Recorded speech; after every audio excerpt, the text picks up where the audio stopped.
Hello everyone दोस्तों, आज की इस नई वीडियो में आप सभी का स्वागत है। दोस्तों, इस वीडियो के अंदर हम बात करेंगे 20 ऐसे क्वेश्चंस के बारे में जो कि हाल फिलहाल के परीक्षाओं में ये क्वेश्चंस पूछे जाके हैं और कंपटीशन एग्जाम की दृष्टि से ये क्वेश्चंस बहुत ही महत्वपूर्ण हैं। तो शुरू से लेकर लास्ट तक बने रहिएगा। चलिए हम शुरुआत करते हैं। इनमें पहला क्वेश्चन है हमारा प्रश्न संख्या 1, गंगा नदी का उद्गम स्थल कहाँ से है? A option Ladakh, B option Gangotri glacier, C option Amarkantak और डी ऑप्शन नेपाल। तो देखिए, इसमें से 4 ऑप्शन आपको दिए गए हैं। इनमें से आपको एक ऑप्शन छांटना है जो कि इसका उत्तर है। तो मैं आशा करता हूं कि 20 क्वेश्चंस में से आप देखते हैं कितना क्वेश्चंस कर पाते हैं। लास्ट में आप जरूर कमेंट बॉक्स में बताइएगा। तो यहाँ पर जो देखिए गंगा नदी का उद्गम स्थल है तो ये गंगोत्री ग्लेशियर से है। तो सही आंसर ऑप्शन नंबर बी हो जाएगी। इसी तरह से अगली क्वेश्चन है क्वेश्चन नंबर 2, ऑस्ट्रेलिया की राजधानी क्या है? ए ऑप्शन आपका Sydney, B option Melbourne, C option Canberra और डी ऑप्शन पर्थ। तो देखिए, ऑस्ट्रेलिया की जो राजधानी है वो कैनबरा है। तो सही आंसर ऑप्शन नंबर सी हो जाएगी, कैनबरा, जिसकी यहाँ पर करेंसी की बात करें तो यहाँ पर डॉलर चलती है।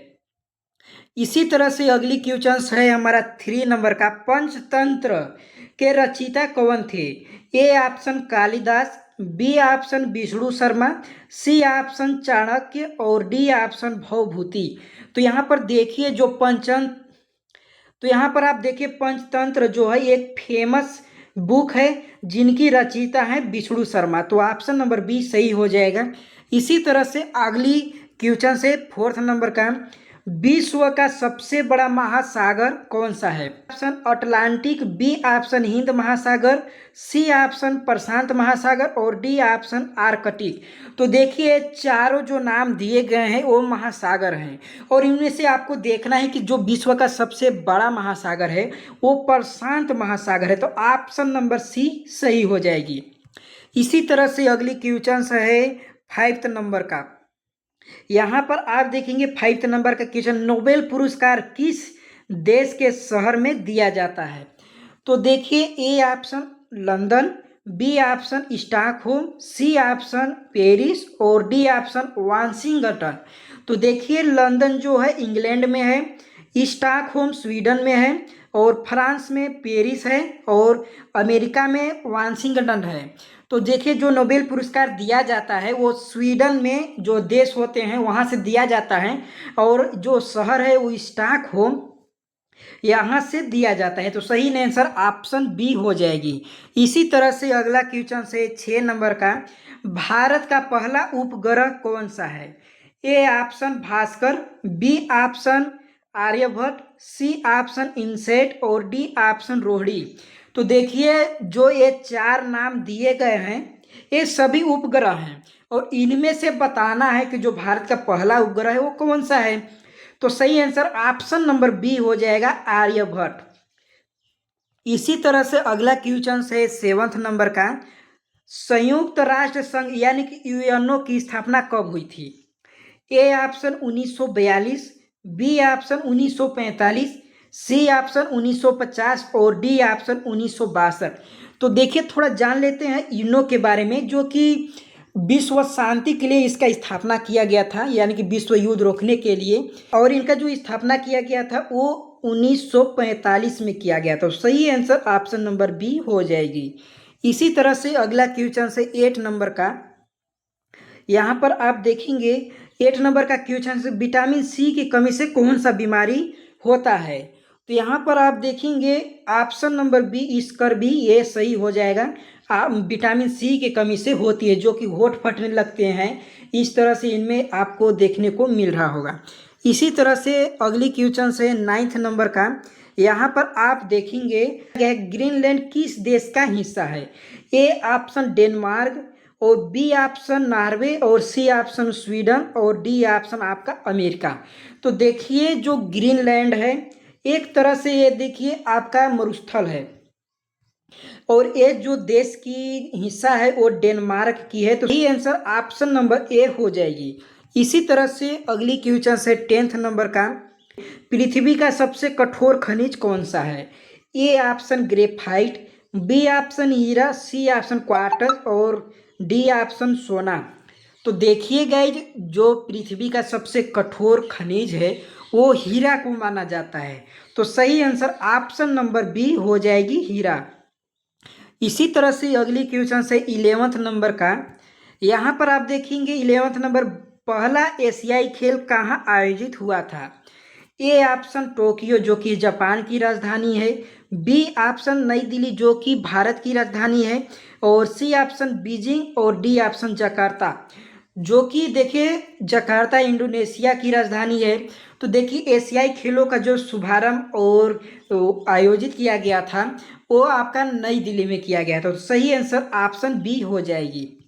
इसी तरह से अगला क्वेश्चन से 12 नंबर का, ओलंपिक खेलों का ध्येय क्या है। यहाँ पर ऑप्शन आपको नीचे मिलेगी। यहाँ पर देखिए ओलंपिक खेलों का जो ध्येय है, यहाँ पर ए ऑप्शन जो दिया गया है फास्टर, हायर और स्ट्रोंगर। ए आपका सही आंसर ऑप्शन नंबर ए हो जाएगा जो कि ओलंपिक खेलों का ध्येय है। इसी तरह से अगली क्वेश्चन से 13 नंबर का, गोदान उपन्यास के लेखक कौन है। A option Jaishankar Prasad, B option Premchand, और सी ऑप्शन हरिवंश राय बच्चन, और डी ऑप्शन सूर्यकांत त्रिपाठी निराला। तो देखिएगा इस गोदान जो है वो मुंशी प्रेमचंद की है उपन्यास। तो सही आंसर ऑप्शन बी हो जाएगी। इसी तरह से अगली क्वेश्चन है 14 नंबर का, सूर्य की प्रकाश पृथ्वी तक पहुंचने में कितना समय लेता है। A option 5 minute, B option 8 minute 20 second, C option 12 minute, और डी ऑप्शन आपका 15 मिनट। तो देखिए सूर्य की जो प्रकाश पृथ्वी में पहुंचती है वो 8 मिनट और 20 सेकेंड लगभग लग जाता है। तो सही आंसर ऑप्शन बी हो जाएगा। इसी तरह से अगली क्वेश्चन है जन गण मन किसने लिखा था। A option Bankim Chandra Chattopadhyay, B option Rabindranath Tagore, C option Mahadevi Verma, और डी ऑप्शन सुभाष चंद्र बोस। तो देखिए गुरुदेव रविंद्रनाथ टैगोर ने राष्ट्रगान की रचयिता है। तो सही आंसर ऑप्शन बी हो जाएगी।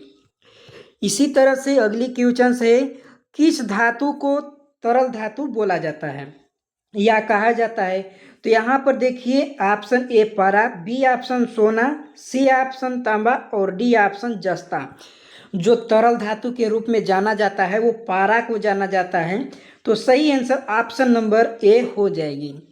इसी तरह से अगली क्वेश्चन है 17 नंबर की, चंद्रगुप्त मौर्य का गुरु कौन था। यहाँ पर A option Kalidas, B option Chanakya, और सी ऑप्शन कौटिल्य, और डी ऑप्शन भास। देखिए चंद्रगुप्त मौर्य का गुरु जो था वो चाणक्य था। तो सही आंसर ऑप्शन नंबर बी हो जाएगी। इसी तरह से अगली क्वेश्चन है अजंता की गुफाएं किस राज्य में स्थित है। तो A option Rajasthan, B option Maharashtra, और सी ऑप्शन मध्य प्रदेश, और डी ऑप्शन कर्नाटक। तो देखिए 18 नंबर का जो क्वेश्चन का आंसर है वो ऑप्शन नंबर बी हो जाएगा, महाराष्ट्र। सही आंसर ऑप्शन नंबर बी। इसी तरह से अगली क्वेश्चन है विज्ञान दिवस कब मनाया जाता है।